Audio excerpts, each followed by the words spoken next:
Hi, Dr. Tyson, Introduction to Philosophy. Let's talk about happiness and what we can achieve. First thing, nobody is perfect. So take that weight off your shoulders. Be done with it. Do not expect perfection from yourself or anybody else because it can't happen. It's not going to happen. We are not gods. We are not perfect beings. We are superheroes of a certain kind, each of us with our own magical powers.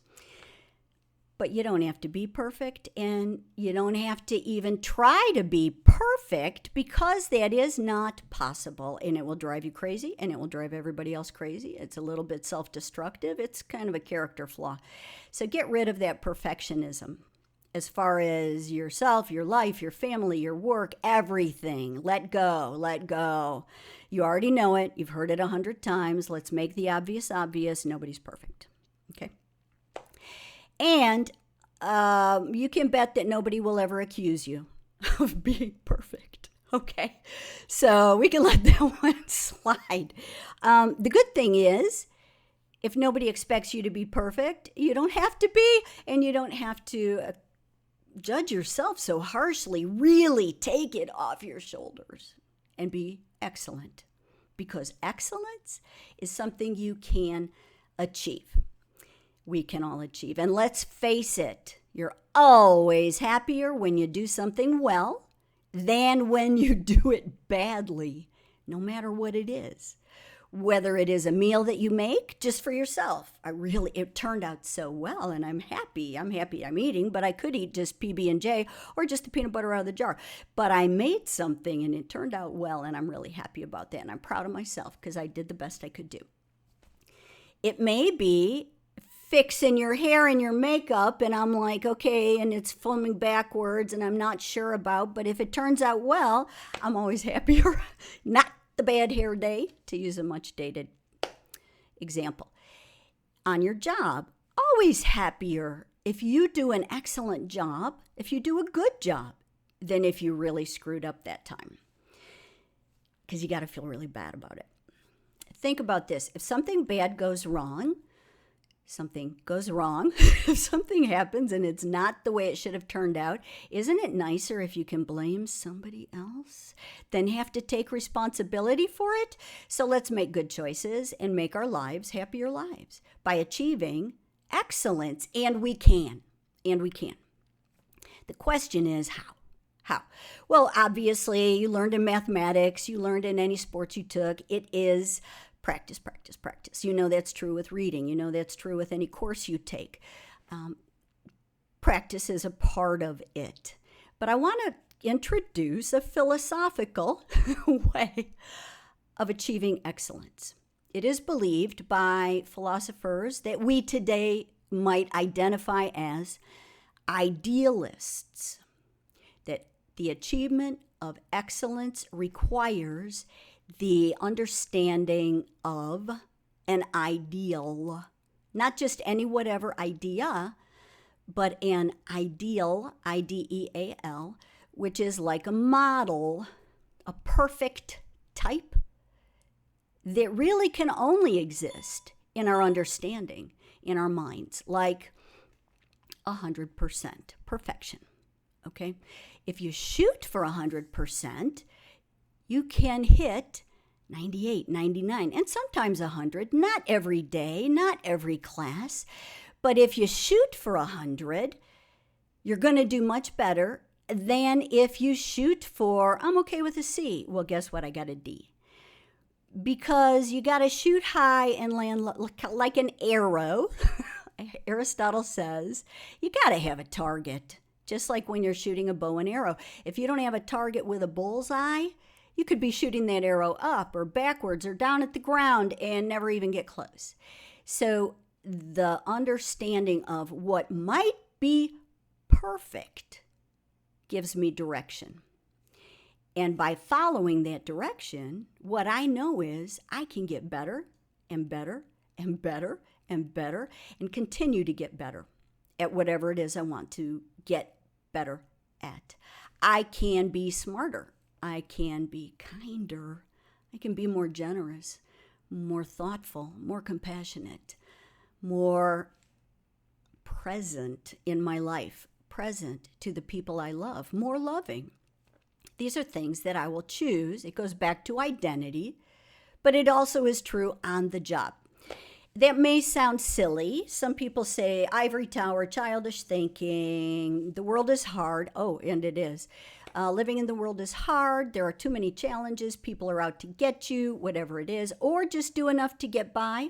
Go with the flow. Don't make waves, whatever that may be. But I'm going to give you, excuse me, a couple of examples where this is used in really practical ways. So, sports, okay?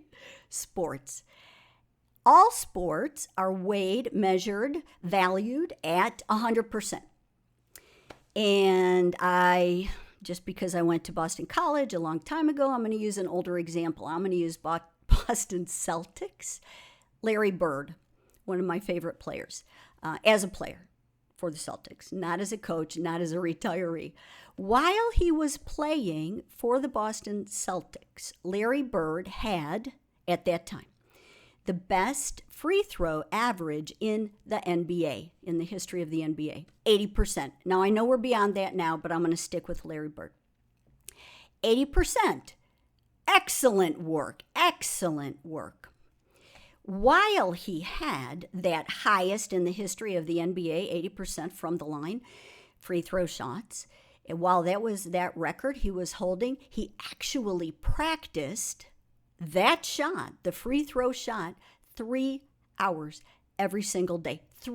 He's already the best, but he's practicing 3 hours a day. Why? Because if he settles, if he is satisfied, his numbers will start to fall pretty quickly. He doesn't get out on the court and shoot the first 8 and say, okay, done for the day, got my 80%, time to go. 3 hours a day he's practicing. Because he's aiming always for 100%. 100% is not going to happen, no matter how much. Why? Why? Especially on a season. Why? Because we live in a world that is changing. So let's think about that. The ball is leather. Leather is a permeable membrane. It's a skin. It may be treated. It may be, however it is working, but it's always at a certain weight or pounds per square inch of inflation. And it has to be checked so it isn't over or under inflated, but it might be still a little bit over or under inflated. So the ball itself can change. And that means when you shoot it, the trajectory or the height or any part of it could change. When I'm dribbling, that could change. But not just the ball. The shoes are also made of leather. Many sports figures, whether they are wearing tennis shoes for endorsements, basketball shoes for endorsements, or they're a little bit superstitious, they want to wear the very same shoes, but shoes wear out. So first, the shoes are at some particular stage of wear every single day. They're brand new, they wear out. That means every day they're a little bit different. My shoes are different. The bottoms are different. The fit is different. So that's changing. Tiny, tiny little bits, but it's changing.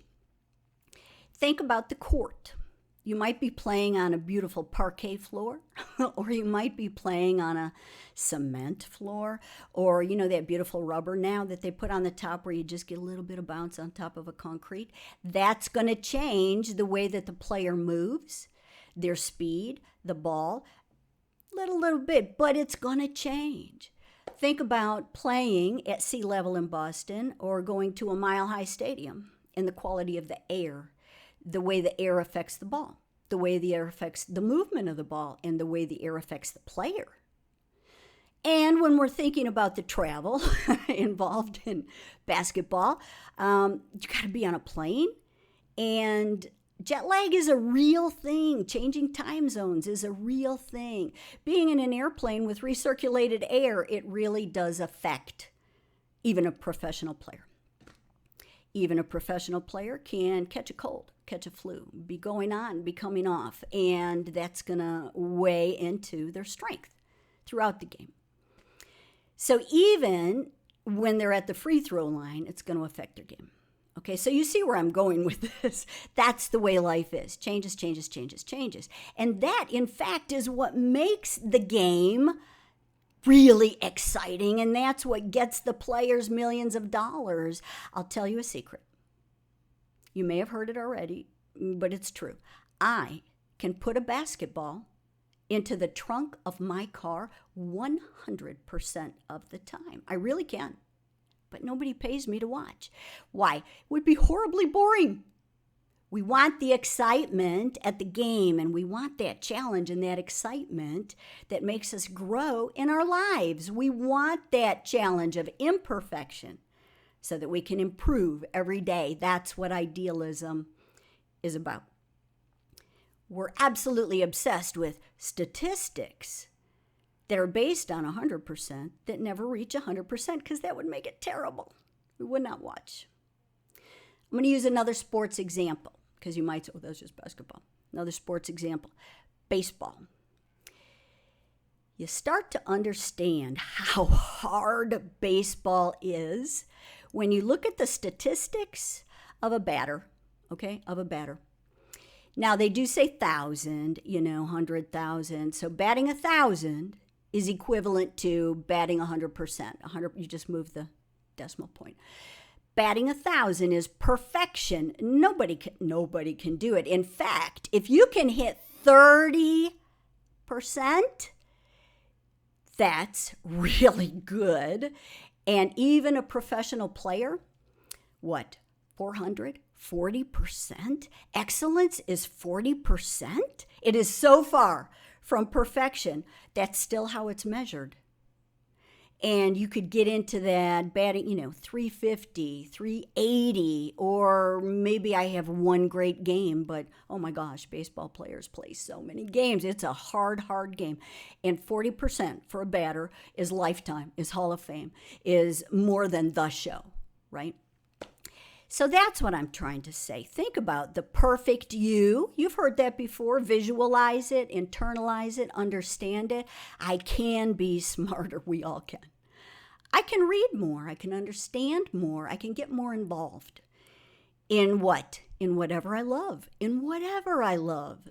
And I will be a happier person. I'm in charge of my happiness, not you.